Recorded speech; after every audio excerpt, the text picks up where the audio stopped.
বিছানায় মরণ চাই না, শাহাদাতের মরণ দান করো। সবাই বলে আমিন। আরো জোরে বলে আমিন।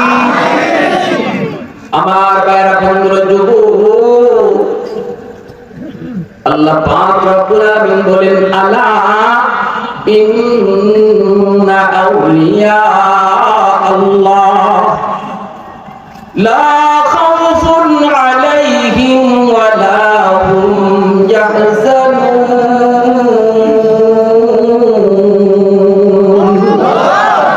আল্লাহ পাক বলেন, জানোনি, শুনো, নিশ্চয়ই যারা আমি আল্লাহর বলি, নিশ্চয়ই যারা আমি আল্লাহর বলি, ওলির বহু বচন হলো আউলিয়া।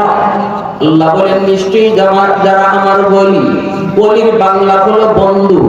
আল্লাহ বলেন, নিশ্চয়ই যারা আমি আল্লাহর বন্ধু, লা খাউফুন আলাইহিম, তাদের কোনো ভয় নাই, দুনিয়া তো তাদের কোনো ভয় নাই, ওয়ালা হুম ইয়াহজানুন, পরকালের ময়দানেও তাদের কোনো টেনশন নাই।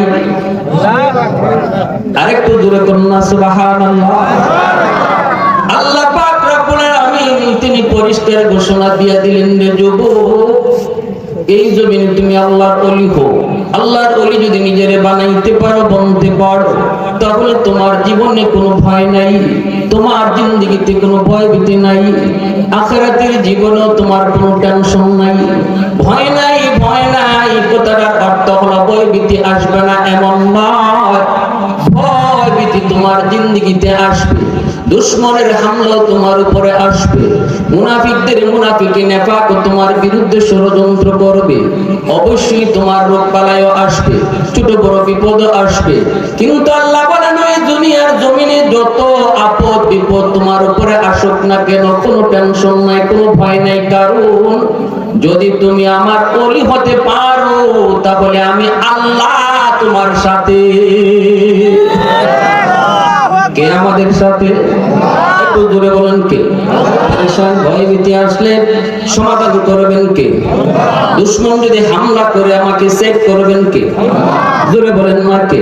এজন্যই আল্লাহ পাক বলেন, ওমা রামাইতা ইয রামাইতা ওয়ালাকিন্নাল্লাহ রামা।